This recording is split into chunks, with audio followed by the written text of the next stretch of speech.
OnePlus 9 Pro рабочий и без чехла. Тест на влагу. Вроде бы, мне кажется, ему должно хватить. Проверяем. Он все еще жив.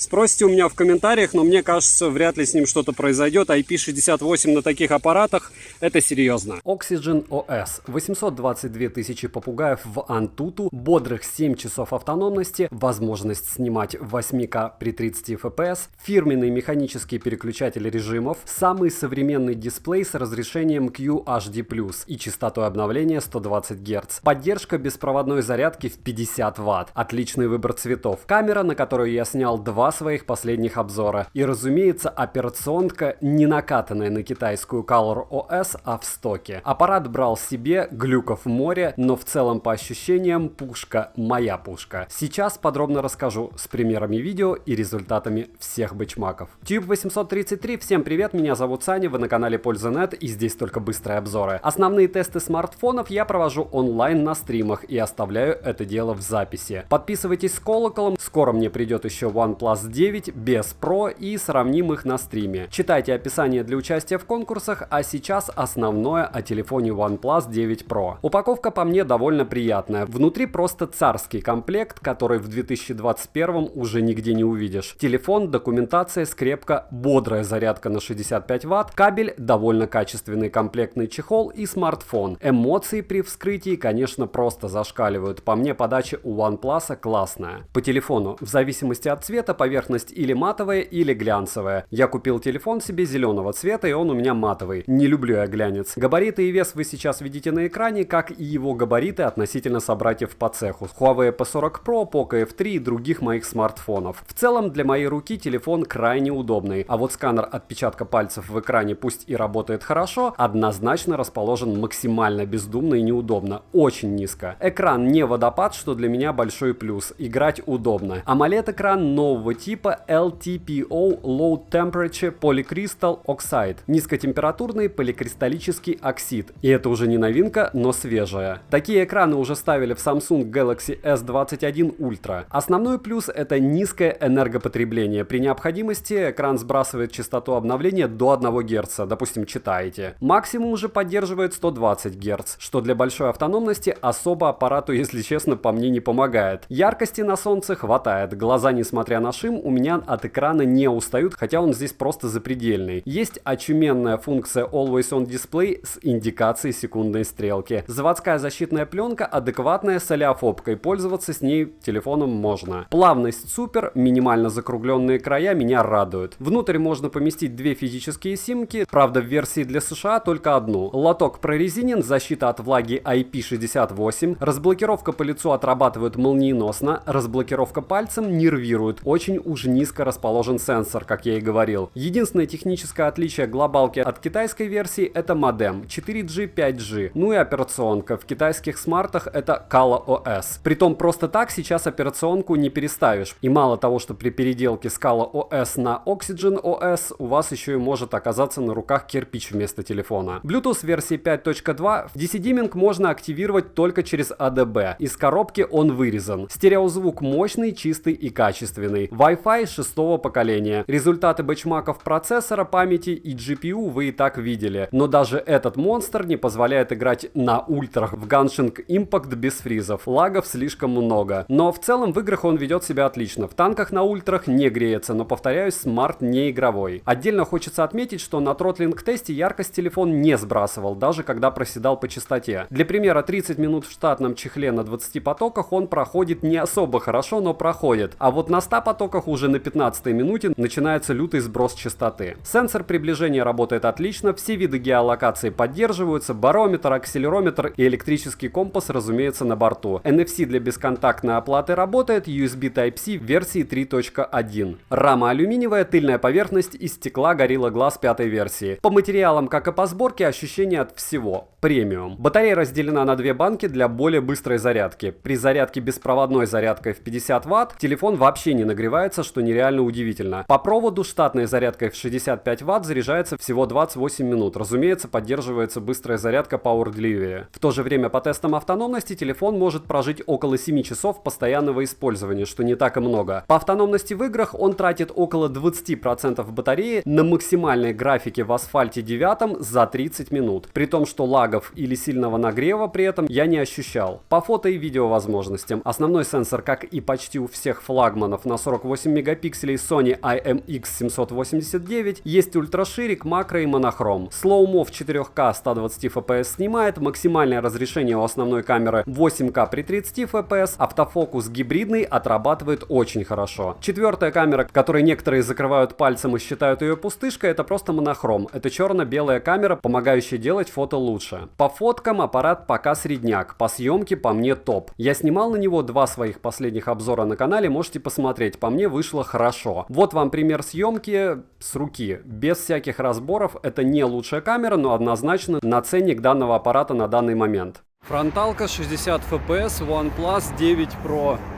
Вот так она отрабатывает, если быстро крутиться. Можно попрыгать, можно пробежаться. По мне даже очень-таки неплохо. Ну, что неудивительно, учитывая ценник аппарата. OnePlus 9 Pro, съемка в 4К 60 FPS. Напоминаю, что данный телефон может снимать в 8К 30 FPS и еще в 4К 120 FPS. Но смысла в примере 4К 120 FPS я не вижу, потому что не все смогут оценить, в принципе, из-за своих девайсов, насколько все плавно. С одной стороны, с другой стороны, во всяком случае на смартфоне я вижу, что происходит небольшое сглаживание. Это раз картинки, а два, помимо сглаживания, подтормаживает она. Вот, сейчас я увеличу по максимуму картинку X8. И разобрать что-то мало возможно. Не скажу, что зум здесь какой-то суперский. Что на штативе, что без штатива. Вот так у нас работает ширик X06. И напоминаю, что основной недостаток данной камеры, что при стабилизации картинка довольно сильно кропается. Это такой лайфхак от OnePlus, меня он не раздражает. На этот телефон я снимал уже 2 обзора, 2 последних обзора. Один из них на Huawei FreeBuds Studio, а второй обзор был на Feel CC Pro. Можете посмотреть на канале. Вчера и позавчера. 4К 60 FPS, любимый тест автофокуса. И ну, здесь все прямо идеально, я бы сказал. Прямо идеально. 4К 30 FPS, пример ночной съемки во дворе. Вот так примерно в практически абсолютной темноте, ну не считая штатного освещения, у вас будет снимать телефон. Если увеличивать, разумеется, ничего там видно не будет, будет один сплошной шум.